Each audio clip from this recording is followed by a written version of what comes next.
मिलियनेरो मिलियनेरो सन था 1954। रे क्रॉक बंदे का नाम है, मिल्क शेक मशीनें बेचता था। वो एक रेस्टोरेंट में जाता है, दो भाई उसको रन कर रहे हैं, रिचर्ड और मॉरिस, और उसका नाम है मैकडॉनल्ड्स बर्गर्स। और वहाँ पे उनके रेस्टोरेंट से वो बड़ा इंप्रेस होता है और उनको एक तो 8 अपने मशीनें भी बेच देता है।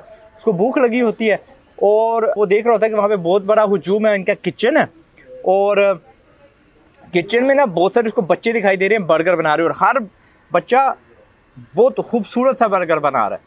और वो हैरान रहता है कि अंदर कोई यार माहिर क्यों नहीं, यार एक बूढ़ा एक्सपर्ट शेफ क्यों नहीं बैठा हुआ। तजस्सुस उसका खड़ा हो जाता है, पैदा हो जाता है उसमें, और भूख वैसे ही उसको लगी होती है तो वो कहता है चलो मैंने भी ऑर्डर करना है। ऑर्डर करता है तो फिर सीटें ढूंढता रहता है कि यार सीटें में मैंने बैठना कहाँ है, और वो जो वहाँ पे छोटी होती है उसको कह देती है कि आप अपनी गाड़ी में बैठें, आपका फूड मैं वहाँ पे ले आऊँगी।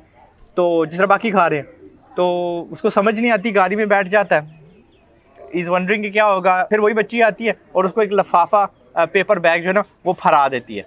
जनाब हैरान होते हैं इससे करना क्या है, खोलते हैं तो अंदर देखते हैं कि भाई उनके फ्राइज़ पड़े हुए हैं, ठीक है, उनके अंदर बर्गर पड़ा हुआ है, उनका ड्रिंक उसके अंदर पड़ा हुआ है, नैपकिन्स भी उसके अंदर हैं, स्ट्रॉ भी, मुनज़्ज़म तरीका है, तो वहीं खाने लग पड़ते हैं। हम तो बहुत हिले हुए इस सिस्टम से, टेक अवे फूड का वगैरह वगैरह, लेकिन रे क्रॉक का पहली बार थी, 1954 की बात हो रही है। जनाब इतने इम्प्रेस होते हैं वो जो मैकडॉनल्ड ब्रदर्स है, उनसे बात करते हैं कि भाई मैं सेल्समैन हूँ और मैं चाहता हूँ कि आपकी जो फ्रेंचाइज का जो खाता है ना ठेका, वो मुझे दे दें। एक फ्रेंचाइज उनसे लेते हैं और फिर पूरे अमेरिका में उनकी जो फ्रेंचाइजिंग है ना वो करने लग पड़ते हैं। एंड अल्टीमेटली 1961 में वो खुद ही मालिक बन जाते हैं। क्या कहते हैं, मैकडॉनल्ड्स का जो रिचर्ड और मॉरिस होते हैं ना, दो भाई, उनका हिस्सा ले लेते हैं। इन पे एक मूवी भी बनी है, आप लाजमी देखिएगा, हैर फाउंडिंग उसका नाम है। अब देखें तो 1984 में रे क्रॉक मार गया, लेकिन मैं पाकिस्तान में बैठा हूँ, मैकडॉनल्ड्स खा रहा हूँ, और रे क्रॉक को मरे हुए 38 साल हो गए हैं। 1984 में मर गया था, उसने कदम नहीं रखा पाकिस्तान में। 28,000 उसके रेस्टोरेंट्स पूरी दुनिया में चल रहे हैं। कैसे? वो जो मैकडॉनल्ड्स ब्रदर्स है ना, उन्होंने अपने बिजनेस में एक सिस्टम लगाया था। उस सिस्टम के तहत पाकिस्तान में, जिसको आम आदमी अनबार बंदा कहेंगे, थर्ड वर्ल्ड का कहेंगे, मैटर के पास ज़्यादा होगा, उसको हकीर समझेंगे, भाई वही फ्राई पैदा कर रहा है जो अमेरिका का सो कॉल्ड फर्स्ट वर्ल्ड बच्चा या यूके का फर्स्ट वर्ल्ड बच्चा, ये पूरी दुनिया में जो टेस्ट वो डिलीवर कर रहे हैं, यही हमारा यहाँ का बच्चा कर रहा है। कैसे? सिस्टम्स की वजह से। जनाब मैकडॉनल्ड्स में अगर आप जाते हैं तो वहाँ पे उन्होंने गलती के इम्कान नहीं छोड़े। आपको एक यहाँ पे जब रेस्टोरेंट खोलना होता है, आप क्या ढूंढते हो, भाई कोई कारीगर तगड़ा सा हो, कोई बुढ़ा बाबा हो, उसके हाथ में स्वाद हो। स्वाद सिस्टम में मैकडॉनल्ड्स ने रखा हुआ है। बच्चा जब हायर होता है, और अगर आप यूके में देख लें, वहाँ पे 16, 17, 18, 19, 20, 21 साल बच्चों को ही हायर किया जाता है। उसके बाद उनको फायर कर दिया जाता है, फारग कर दिया जाता है, क्योंकि उसके बाद मिनिमम वेज उनकी बढ़ जाएगी। और ये लोग अपने आप को मोहताज नहीं छोड़ते टू कारीगर। उसकी भी वजह बताऊंगा। तो मैकडॉनल्ड्स के फ्राइज़ में जनाब ने निकालने हैं फ्राइज़ फ्रॉम द फ्रीज़र, पहले से पैक आते हैं फ्रॉम द फैसिलिटी। उसने उसके अंदर पूरे का पूरा पैकेट उलट देना है। वहाँ पे फ्रायर के ऊपर 2 बत्तियाँ लगी होंगी, एक सुरख और एक सब्ज़। सब्ज़ बत्ती बता देगी कि तेल तैयार है। आपने बीच में वो डाल दिए, अपना चिप्स डाल दिए। नॉर्मली क्या होता है, एक टाइमर लगाना पड़ता है, यहाँ पे टाइमर भी नहीं होगा। एक बटन होगा जो आपको बताएगा कि यार इतने मिनट बाद ये निकाल लेना, खुद ब खुद वो एक्टिव हो जाएगा। इंसानी गलतियों का चांस ही नहीं वो छोड़ते। तो बच्चा क्या करेगा, चंद मिनटों के बाद जब वो अलार्म बज जाएगा, इसको निकालेगा।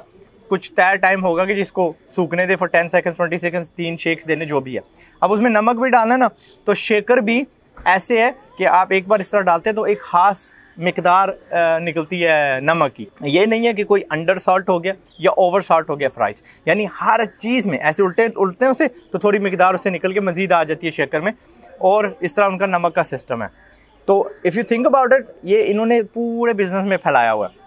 अगर हम फ़र्ज़ करें कि पाकिस्तान में एक लॉ फर्म खोलने जाते हैं, या जो बड़ी लॉ फर्म्स है या अकाउंटेंट की फर्म्स हैं, उनकी तरफ अगर हम नज़र डालते हैं, तो क्या होता है कि मैंने एक तगड़ी लॉ फर्म खोलनी है, तो उसके लिए क्या मुझे चाहिए होगा, नॉर्मली जो हमारा सिस्टम होगा, तगड़े लॉयर्स, एक्सपीरियंस लॉयर्स। लेकिन वो क्या होते हैं, महंगे होते हैं, ज़्यादा तादाद में नहीं मिलते, उनके नखरे होते हैं, और फिर कोई बंदा एक मनज़्ज़म तरीके से सर्विस नहीं डिलीवर करेगा। हर बंदे में इतना ओवर कॉन्फिडेंस होगा, वो कहेगा मैं सही हूँ, मेरा तरीका सही है, तो वो एक पट्टी पे नहीं चलेंगे, आपकी एक सर्विस नहीं दे पाएंगे।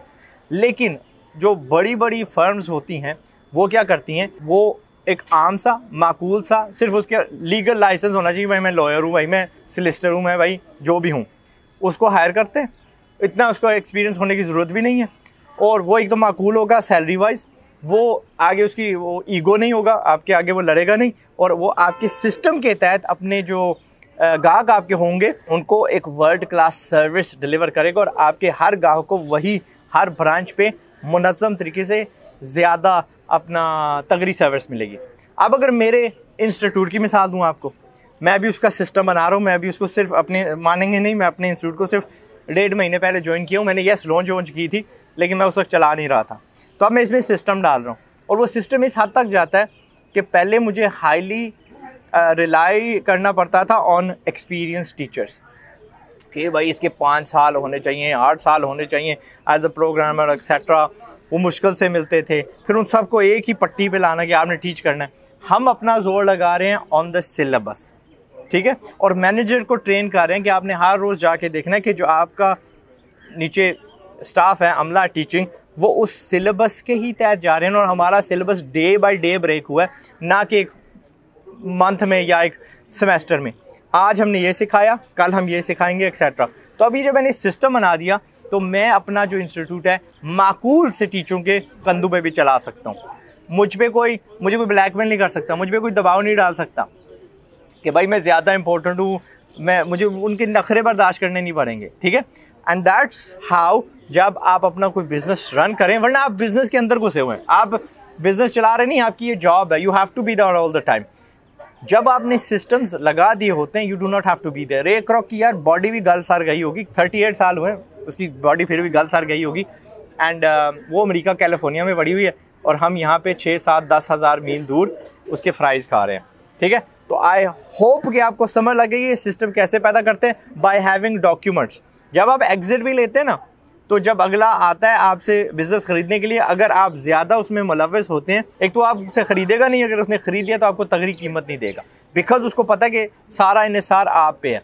लेकिन जब आपने अपने हर बिज़नेस के हर प्रोसेस को डॉक्यूमेंट किया हो, और हर नया बंदा आता हो उसकी ट्रेनिंग उस डॉक्यूमेंट के तहत की हो, तो फिर आप भी 16 साल बच्चे हायर करके वर्ल्ड क्लास सर्विस दे सकते हैं, जो जिनके ना नखरे, जिनकी तनख्वाह भी कम एंड वास्ट मिकदार में मिलते हैं।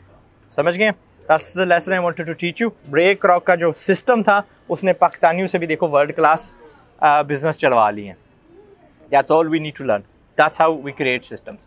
डॉक्यूमेंट करें, सिस्टम्स बनाएं, रेगुलर एक आदत सी बना दें, दरमियान में बंदे डाल दें, बिजनेस डेवलपर्स डाल दें, जिनका काम और कुछ नहीं बट सिस्टम्स और सिस्टम्स और सिस्टम्स और सिस्टम बनाते जाएं। पाकिस्तान जिंदाबाद। मैं हूं चाय वाला। मैंने अपना मकरेबिया खाना, अब ठंडा हो रहा है, एंड अस्सलाम वालेकुम। एंड मैं आपके लिए दे रहा हूँ, सेक्रीफाइस दे रहा हूँ, फैट खा रहा हूँ आपकी वजह से, वरना मेरी कोई नीयत नहीं थी।